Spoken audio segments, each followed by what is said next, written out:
गुरुदेव के चरणों में त्रैबार नमोस्तु। गुरुदेव आपके आशीर्वाद से करीब 7880 यात्रियों की यात्रा निर्विघ्न संपन्न हुई, पर लोगों को ऐसा लगा कि गुणायतन में अब हमें आशीर्वाद कौन देगा।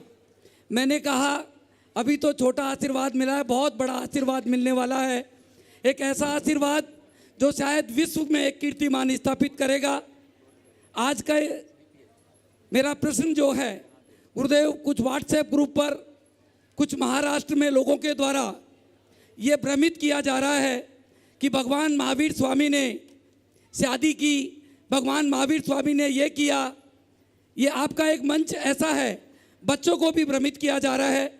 इस बारे में हम सबको, जो हमारे अंतिम तीर्थंकर भगवान महावीर स्वामी के बारे में अगर कोई ऐसा बोलता है तो हम समस्त जैन समाज को क्या करना चाहिए? जो कार्य शायद आप बोल देंगे तो वो कार्य बहुत छोटा हो जाएगा। तो आप सबको देखिए, पहले तो मैं चाहूँगा एक बार पवन भाई का जोरदार अभिनंदन करें। बड़े उत्साही, कर्मठ, लगनशील और समर्पित कार्यकर्ता हैं। ये हर जिस काम को हाथ में लेते हैं उसे उसके चरम तक पहुंचाते हैं। इनकी ये यात्रा ऐसे ही निर्बाध चलते रहे, ऐसा मेरा आशीर्वाद। आपने जो सवाल उठाया है, देखिए भगवान महावीर के संदर्भ में दिगंबर परंपरा के अनुसार जो बात है उसके अनुसार वे बाल ब्रह्मचारी थे। उनके विवाह का प्रसंग उठा था लेकिन उन्होंने उसे ठुकरा दिया था, विवाह नहीं हुआ था और वो अपने माता पिता के इकलौती संतान थे। श्वेतांबर परंपरा के अनुसार उनका विवाह हुआ, उनके एक भाई भी थे और उनकी एक संतान भी हुई। तो ये अलग अलग परंपराओं में अलग अलग कथानक हैं।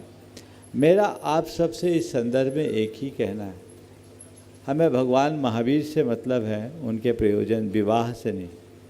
भगवान महावीर के महावीर बनने में उनके विवाह की कोई भूमिका नहीं। इस प्रकार के विषयों को उठाकर समाज में अनावश्यक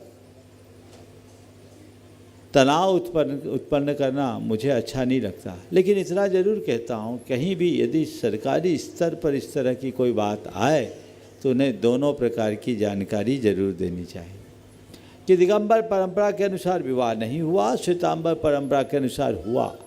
पर भाई हमें तो महावीर से मतलब है, उनके विवाह से थोड़ी। अगर विवाह हुआ है तो भी और नहीं हुआ तो भी भगवान महावीर के महावीरत्व में क्या फ़र्क पड़ता है?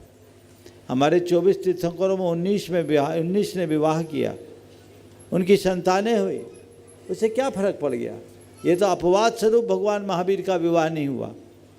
लेकिन जब बात आती है कहीं उनको प्रस्तुत करने की, तो ये जरूर होना चाहिए कि दोनों परंपराओं का उल्लेख हो, इसलिए समाज जागरूक हो। मुझे जैसा जानकारी में आया है, शायद महाराष्ट्र सरकार के कोई अधिकृत विज्ञापन में ऐसी बात आई है।